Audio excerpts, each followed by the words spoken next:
Hello, everyone. Welcome to Adventures in Good Health, sponsored by Dr. Tates Herbal Tinctures and Tonics. Some time ago, we did a podcast that discussed health concerns with inflammation and some of the foods that contribute to inflammation. Be sure to check that podcast out. But did you know that there are foods and spices that have anti-inflammatory properties? And there's a good chance that you may have some of those foods in your kitchen cabinet right now. Joining the show is naturopath, herbalist, detox specialist, author, diplomat of integrated medicine with over half a century of herbal medicine experience, Dr. Stephen Tates. Let's jump right in and talk to Dr. Tates about anti-inflammatory foods and spices. Thank you, Dr. Tates, for joining us today. Thank you for having me. So, Doc, we're going to talk about anti-inflammatory foods / spices. Correct. But just as a little prerequisite, if anyone has any questions about inflammation, we'll put a link in the podcast description for a previous podcast that I did with you, where you spoke to the audience about inflammation and you touched on some of the foods that cause inflammation.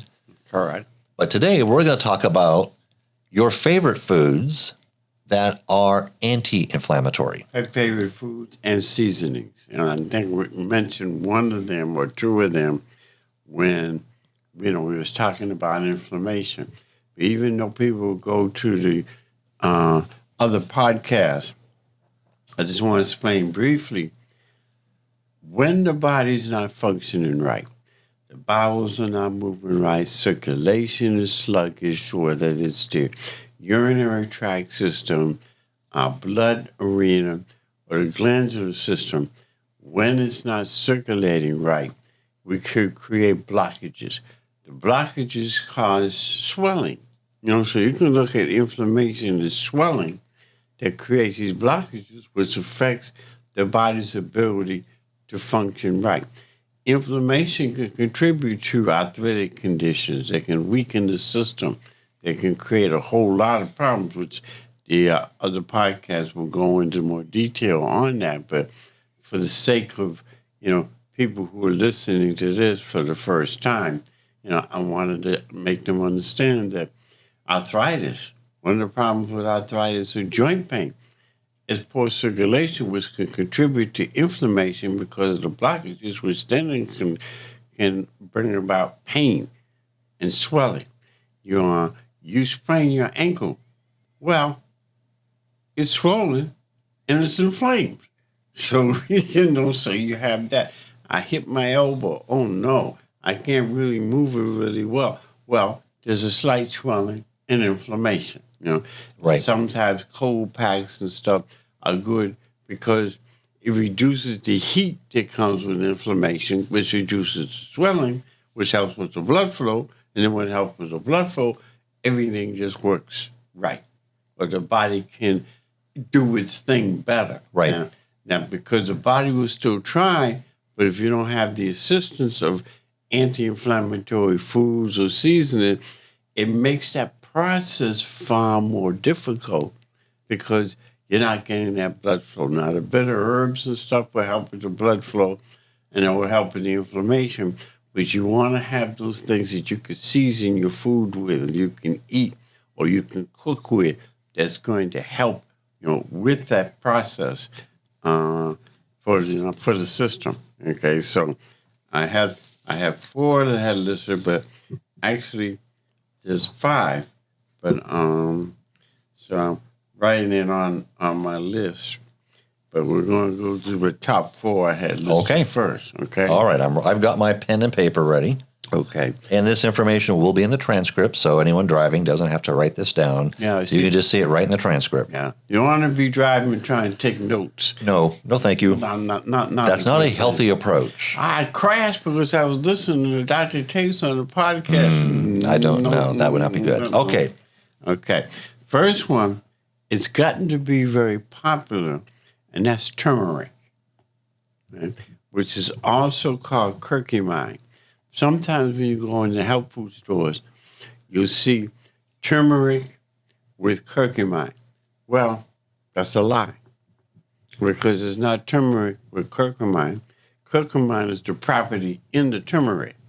That's the primary healing property that reduces the inflammation. Now, with turmeric, it's an antioxidant, which helps with the healing process in the body.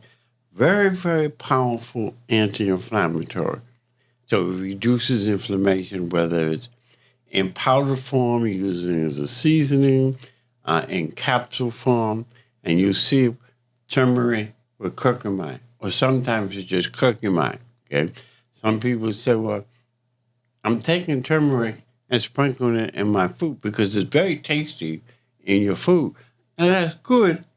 But most of us that got inflammation, we need something stronger. You can still season your foods with it, which is tasty, but we need something that is stronger to help reduce that inflammation. Okay, so the turmeric, tell me if I mispronounce it, but the turmeric that you see at the grocery store is not necessarily going to have the properties, the highest properties, versus what someone could get at an herbal store. Correct. Okay, because I was going to say we have turmeric. My wife and I, we have it in our kitchen. I never use it. It's just one of the herbs that we have in our herb tray, and I look at it and I was like, oh, I don't know what that does. Now it will help, but you really want that health food version of the turmeric, or the farmer's market version of the turmeric. Even the farmer's market with the powdered turmeric, little containers, it's going to be far stronger than the herbal seasonings, because herbal seasonings is just to make it. It's more of a culinary spice. Yeah. It's not strong enough to really be classified as a really powerful healing process for the body. All right, understood. Okay? Now, it's an antioxidant. It reduces inflammation, and it has in it what we call phytonutrients. And phytonutrients... Wait, what type of nutrient? Phyto, Phyto, and then nutrients. Okay, thank you. Okay, yeah. For the people, phytonutrients, he's trying to act like he's smarter than everybody else, but you can look that up, and you find that's a unique form of nutrition that you'll find in a lot of plant-based herbs that helps not only reduce the inflammation, but to nourish the body. But as it's nourished in the body, it also tends to help with the healing process in the body. Stronger the body is, whatever you're doing or whatever combination, the more the body's involved in its own healing process. And so now, along with that, because of its reduction of inflammation, it helps with what's called eye conditions, especially degenerative eye conditions. Because a lot of the problems with our eyes, between the cataracts and the glaucoma, starts with inflammation. Starts with a poor blood flow through the body, which means poor blood flow and weakened circulation and weakened nervous system around our eyes. And when it weakens it and things are not moving, things start to break down. Now, I have a saying that you've heard me say a lot of times, movement is life, stagnation is death. Okay? The more things are moving, bowels, circulation, all that stuff, the more things are moving, the healthier your body's going to be, or the more options you give the body to help in its own healing process. Okay? So it helps with that degenerative eye condition. That doesn't mean you shouldn't go to your ophthalmologist and, might recommend eye drops or something else. But when you're doing the turmeric, it's helping that, eye conditions so that you might have less that the optometrist is going to do to your eye because you got a better blood flow, and it does help with your vision. Okay, it also helps with what we call metabolic syndrome, which is increase of heavy metals in the body, which and inflammation, which contributes to that arthritic condition, which is why turmeric is good for joint pains and stuff. Okay, it helps with cholesterol in the blood, or that hyperlipidemia, which again is a fancy word for guess what? Inflammation and poor circulation. All right, there we go. Okay, so hyperlipidemia. What does that mean? Well, cholesterol is building in the blood. Why is it building in the blood? Because the inflammation, then poor circulation, which means the fat store in the bloodstream, which means your cholesterol then increases. The bad fats increase. The good fats decrease. Bad fats, just for clarity, is what they call LDL. Good fats are what they call HDL. And then there's the total cholesterol.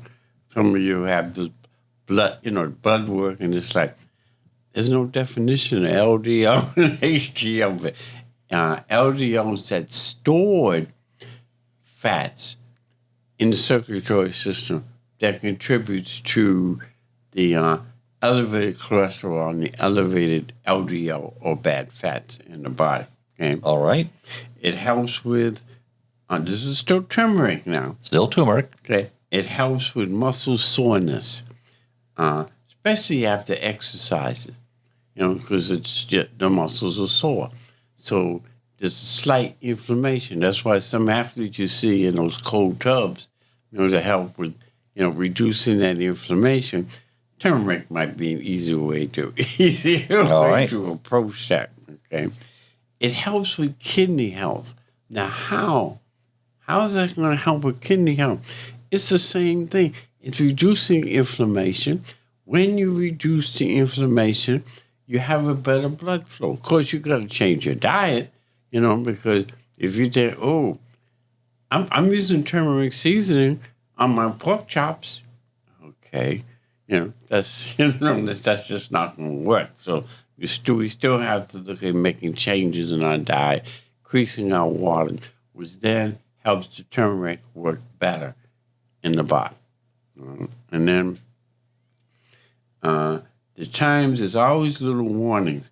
With turmeric, you don't want to take it when you're taking aspirin or ibuprofen or blood thinners, or especially when you're on chemotherapy, because it will determine. Now, what's interesting is you're on chemo, or you're taking a blood thinner, but then you take turmeric.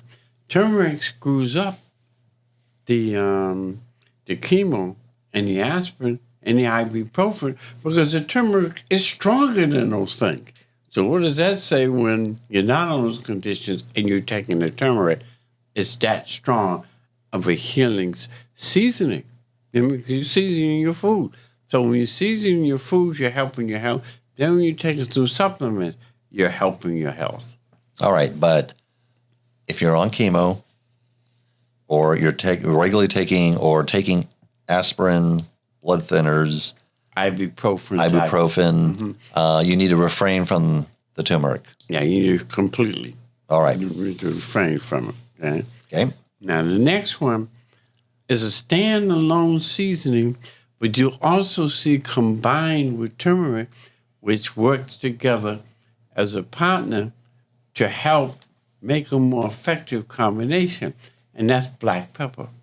Black pepper. Black pepper. Black pepper, and we're just going to talk about black pepper as a standalone. It's an excellent seasoning. You can get black pepper capsules. I'm always saying turmeric with black pepper is the best way to go, but you can always, take it separately. But the black pepper helps with weight loss because it helps reducing inflammation. It helps to detoxify or accelerate the body's cleansing. This is black pepper on its own. The alone combined with turmeric, it makes a more powerful combination. Right? It prevents, you'll see it listed that it prevents cancer. What it's really doing is preventing inflammation, which over time, with the accumulation of waste, increases the bacteria, which then increases the problems with old junk being sitting in the body, which tend to turns into cancer as it ferments in the body. Because fermentation is the next step from inflammation and blockages. Yeah, fermentation, like Right. So you're not saying that it by itself prevents cancer. No. But what you're saying is that it helps The process of the body. of the body to flush out and all right. So that makes more sense. Thank you. It's high. Black pepper is high in potassium. So those people low in potassium, you say, well, I don't like eating a lot of potatoes. Well, you can eat some potatoes or increase the black pepper in your food or the black pepper capsules. More often than not, combining the turmeric with the black pepper is the best way to go because you're combining two. See, the reason why I don't want to do this is because I wanted to separate it because I wanted people to understand that black pepper could stand by itself. That turmeric can stand by itself. Combining both of them together, that means that now you've got a powerful combination together, okay? And then with the potassium, it helps regulate the heart and it helps with potential high blood pressure problem. Because when people's potassium level is low, it creates irregular heartbeats. It puts a strain on the heart because of the lack of potassium. Right. I mean, you can get it from bananas and plantains and potatoes and stuff, but the quickest way is maybe seasoning those foods or other foods with black pepper or taking a black pepper capsule or, again, like I said, turmeric with the black pepper works well. It's also, this is black pepper all by itself, is high in calcium. Which means what? Oh, it's nourishing your bones. Who knew? Did you ever associate black pepper with calcium to help with the joints and the bones to be stronger and rebuilt? No. You just think, oh. No, I can't think I've ever made that association. Yeah, because, we don't understand the power of herbs when we're using it right. Now, somebody might say, well, you're talking about seasoning. Well, I'm talking about herbs, and plants. They just have to be what we would refer to as kitchen medicines. As the terminology we use for, the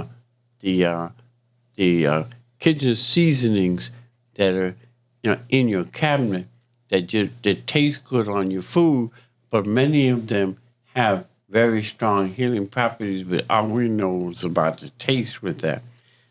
Black pepper by itself also tends to help with constipation.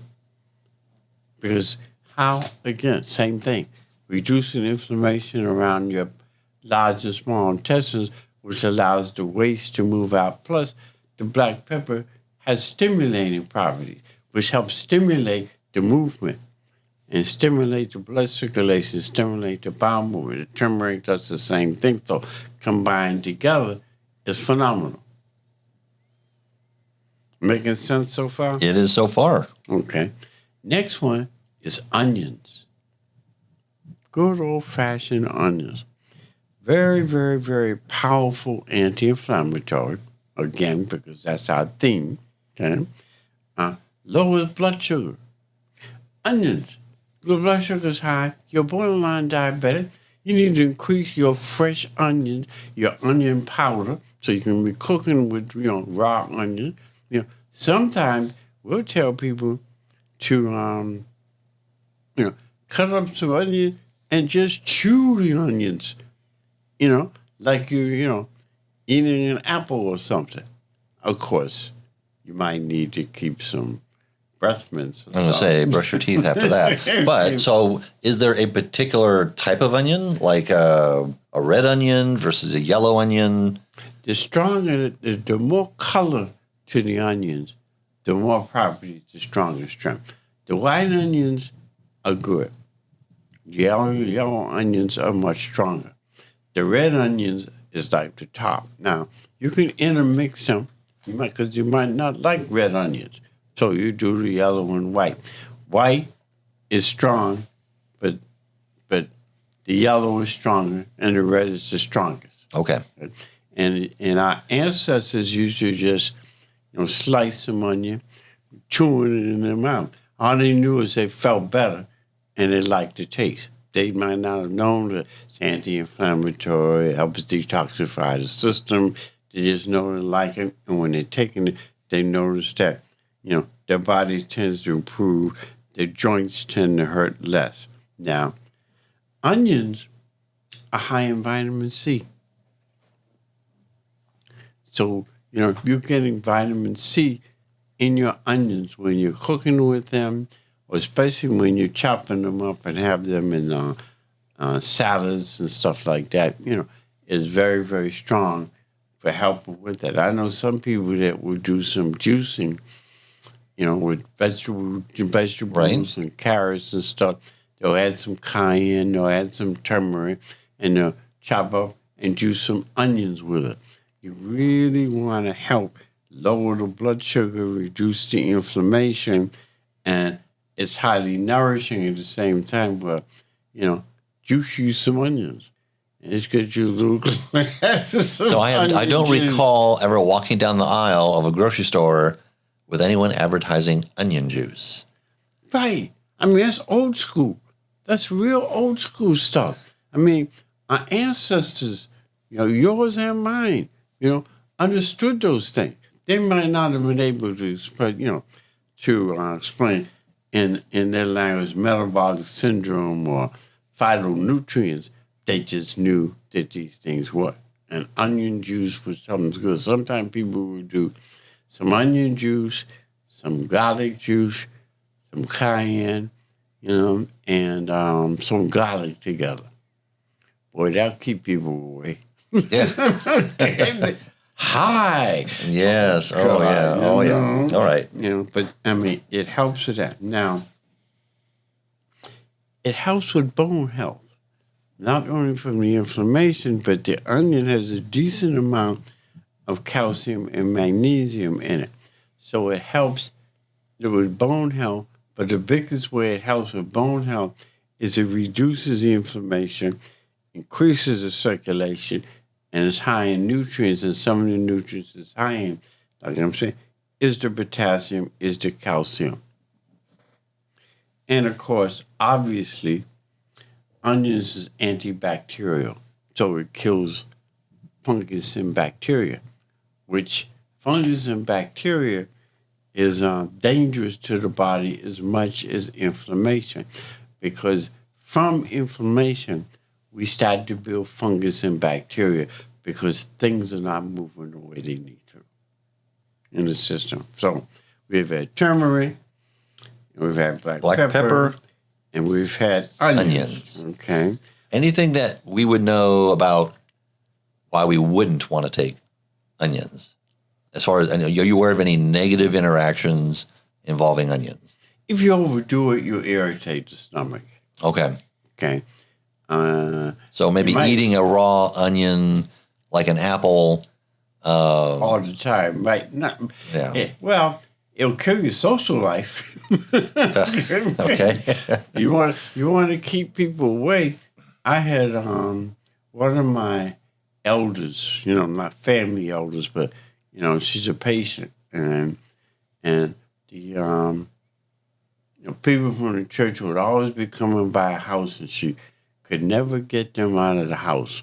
And I was talking about anti-inflammatory stuff. So I mentioned to her about how onions and garlic will reduce their inflammation, which in turn, along with the turmeric, will help, help reduce the joint pains and stuff.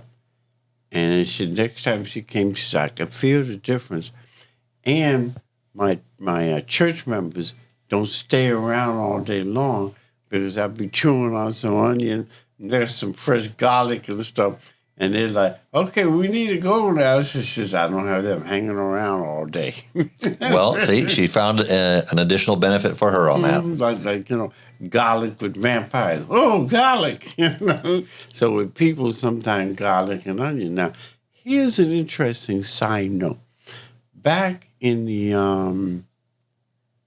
1700s, and especially in the early 1800s, when malaria was high, when the Spanish influenza, was high in the 1916, 1917, 1918, and prior to that, what they used to do to help people, like, now they sterilize the hospitals sometimes with too much stuff, which it kills, makes it more toxic.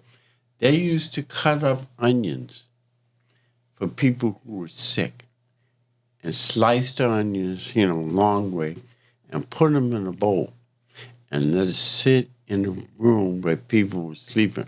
The antibacterial properties, the anti-inflammatory properties of the onions purified the air and helped those people who were very, very sick with respiratory problems and infection.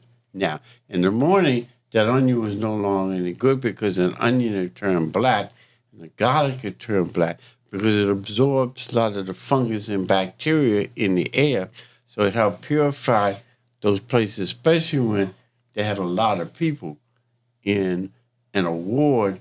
In the old days, in some of the clinics, they used to slice long slices of onions, have them in a little bowl next to different people that was suffering with, bacterial problems, respiratory problems, helps them sleep better, help with their healing process as they were resting. Interesting historical note. Yeah. I mean, you'd be amazed at understanding history because, see, ages ago, we understood those things, and that's why I'm enjoying doing this podcast because I'm bringing back, other information that people never thought about, so it's helping them be able to have more options, to help with their health. So people who knew about onions, but you have a problem breathing at night, too much fungus and bacteria, slice you some onions. You don't have to chop it up in long slice, put them in a bowl. It'll absorb toxins and bacteria in the air and help purify the air, which means you're breathing better and you're getting some of the aroma from the onions into your lungs and sinuses, which helps in that anti-inflammatory and detox type of process. And now what could possibly be my fourth one? Well, fourth one actually is garlic. I think we covered garlic already, right? Well, no, the first three. No, I mean previous podcast. Did we cover garlic? I don't think so. Okay, we'll save garlic for a separate podcast because we could spend the entire time just on garlic. All right. So we'll make that a future thing. Maybe we'll combine it with the regular talk, and then the doctor will come and make it all about garlic. Because trust me, we could spend 30, 40 minutes or longer just on garlic and all the different things it does. Okay. It's one of those, it deserves to stand alone. It deserves a whole session all by itself. Spoiler alert, sounds like we have some garlic coming our way. Oh, yeah. But now, take a wild guess. What do you think the next... Cinnamon. Cinnamon is good. That's a good point. Put down cinnamon. We'll cover cinnamon another time. All right. We are content creators right now. That's right. Garlic and cinnamon. Garlic and cinnamon. Okay. I'm going to tell you so you won't go crazy. Thank you. Pineapples. I would not have guessed. Right. I know you wouldn't have. Okay. Extreme, as bitter as the taste would be with pineapples, like apple cider vinegar. We haven't covered apple cider vinegar either, have we? No, but I'm sensing a future podcast. Okay, put that down too. See, Apple cider vinegar. you hear, listeners? We're creating a whole new list. All right. Spontaneously. So we got pineapple and garlic and cinnamon and stuff. Those are future podcasts. So you gotta keep track now. Because Oh, I keep track of these. now you keep it. The audience needs to keep track on the podcast. Now they just have to subscribe. And Oh, I'll that's keep track right. of the special foods that we need to talk about. Oh, okay. Pineapple, All right. fresh pineapple, low in calories, which Okay. also people trying to keep the calorie count down. Extremely high in vitamins and minerals. Vitamin A, vitamin C, vitamin E, decent amount of potassium and iron. These are kind of things you can look up. But, it's low in calories, but high in vitamins and minerals, which helps with your overall strength and nourishes the body. Some people will tell me that I can't take pineapples because it will cause inflammation. But it's like apple cider vinegar. No, it doesn't. But then you might say, well, it tastes better and it feels like it would be inflammatory. How is it not inflammatory? And what happens is when you're consuming pineapple like you do apple cider vinegar and you're drinking and stuff, the tongue converts it from what could be acidic in the body to alkaline. The tongue, which can be a whole nother subject for another time. The power, I know. You know how we're making this little list now, right? Yes. Okay. Add on the list the power of the tongue. Oh, that ought to be really, that ought to be a lot of fun. We'll have to clarify that. Yeah, that's right.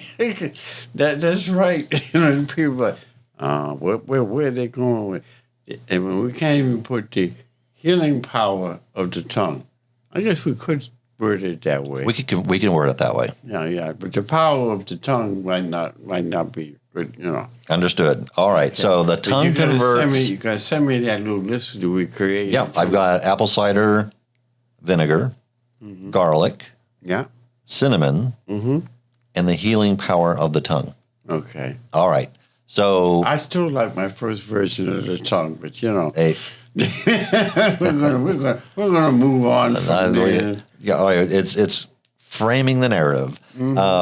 So I'm trying to understand. So pineapple. You mean like eating the pineapple or the pineapple juice? Both. You're talking about the juice. Like if you open up a can of Dole pineapples, the juice that comes out. But see, you can't be sure that that's really pineapples. It might look like it and taste like it, and it's probably got sugar and stuff. No, fresh pineapple.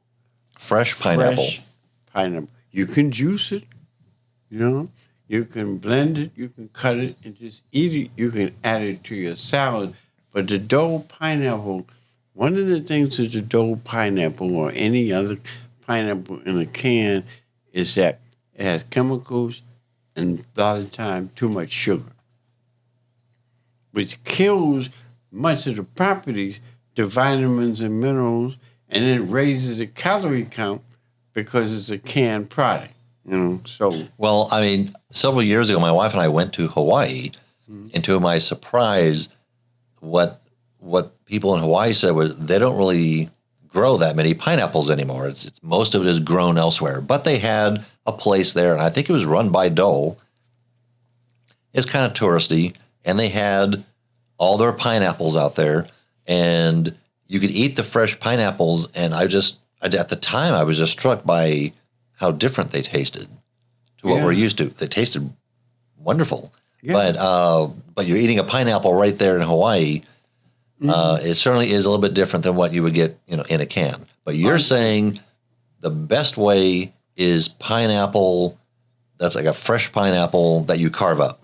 Fresh pineapple to carve up. Can you get pineapple, I don't know, seeds or pineapple shredded up and dehydrated in herb stores? Is that something that you would get at an herb store? Or are we truly talking about grocery store or farmer's market type pineapples? We're truly talking about a farmer's market kind of place. Okay? All right. Some supermarkets may have it depending on the supermarkets themselves. Okay, but you're talking the fresh pineapple. This is old school. It's going to be high. It's going to be very energizing. When you get a fresh pineapple and you're chewing on that, you feel that burst of energy, because it's very high in vitamins and minerals and antioxidants. So it's helping with the healing, but it's really nourishing the body. And it's stimulating the body's energy, obviously. Okay, and it's helping the blood circulation at the same time. And it's reducing the inflammation on top of that. So, and it aids in digestion, partly because of its anti-inflammatory, but partly because of the nutrients and the vitamins and minerals and the reduction in inflammation I just mentioned helps us be able to digest other foods better because it's helping to strengthen our digestive process. Okay. And helps with opening up and the digestive enzymes is secreted into our system as we chew on food to help break up the food. And when that's compromised, doing the fresh pineapple juice just kind of opens that up.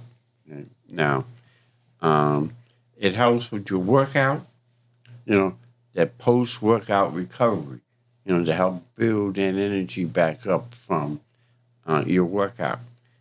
And it's also good for weight loss because of this, not just as anti-inflammatory, but because it's of digestive help and the vitamins and minerals.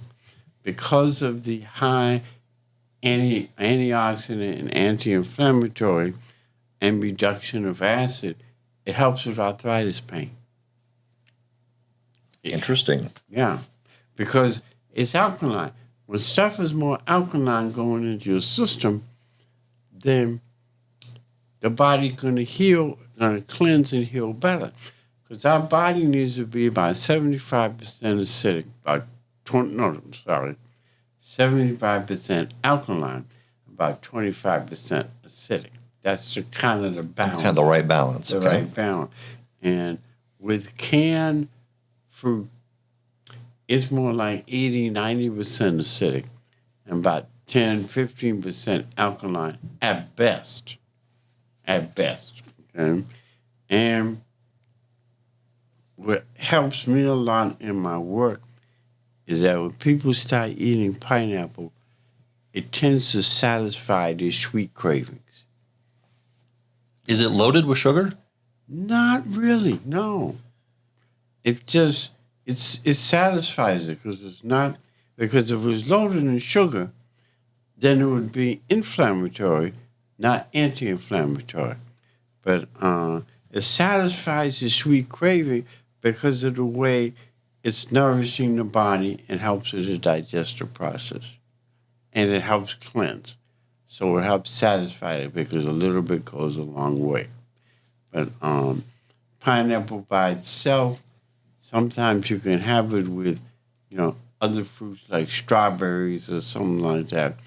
But pineapple is one of those standalone type of things. So it works well. So what do we have? We have turmeric, we have onions, we have pineapples, we have black pepper. Okay? Now the turmeric and black pepper best mixed together. The pineapples can stand alone, the onions can stand alone. But then if you got a raw And if you eat the onions whole a lot, you will be also just standing alone. Right. Oh, here just a minute. Okay, you like that little, okay. But then you have your salad with your deep dark greens and your other vegetables. And you chopped up some garlic and chopped up little onion. You put some turmeric and black pepper in there. You have all that kinds of stuff in there. You've got a far more nourishing and strengthening salad, to your consumer. You can steam your vegetables, and you steam onions and garlic and stuff? Yeah, would still have some of the properties, yeah. But I'm saying, if you're going to steam your vegetables, then cut up the onion and the garlic, and put it on the food after the steaming process is finished so you don't deplete the healing properties of these items that we talked about. Well, Doc, this has been a very interesting conversation. It's making me kind of hungry, actually. Well, you can have them bring you some fresh onions and chop it up so you can chew on it. I'll be sure to try that, Doc. Thank you. Yeah, right. Hold my breath. Okay. So, Doc, if anyone would like to reach you, what's the best way to reach you? Best way to reach me is a 404-943-1171. That's a landline, so you cannot text me on that number. The other number I'm going to give you, you can text me at, and that's 404-435-9336. And if they reach you and they get your voicemail, they need to slowly leave their name and their phone number. Correct. And mention that they heard me on the podcast. Because you will hold them in very high esteem. I'll hold them in a higher esteem because it tells me that they're trying. They want to learn. And I love working with people who want to learn and are not stubborn, because then I can take them further along the path to their health at a faster rate, because they're curious, they want to know, they want to know how to slow down the aging, want to help with the healing process for the body. And your contact information will be in both the transcript of the podcast as well as the podcast information in whichever podcast platform you're listening or on YouTube. Doctor, thank you very much for joining us today. Thank you for having me. And now a quick word about our sponsor, Dr. Tates Herbal Tinctures and Tonics. Dr. Tates all-natural herbal formulas, which are the true definition of herbal tonics, have been available for over 20 years. These specially formulated herbal tonics are designed to help cleanse, heal, rebuild, and revitalize your body, which will help improve your overall health. Dr. Tates offers the Herbal Blood Tonic, Doc's Detox, Herbal Fat Burner, Herbal Female Tonic, and Herbal Male Tonic. If you would like to learn more about the tonics and where to pick up your bottle, call 404-459-8696 or visit drtates.online. That's DRTATES.online. All links and contact information is available in the podcast and YouTube descriptions. That does it for this episode of Adventures in Good Health. We would like to hear from you regarding this podcast and any suggestions you have for future podcasts. You can reach us at Facebook, Instagram, and YouTube. Please subscribe and leave a rating or a review. Until next week, this is David Maloof exploring natural approaches to good health.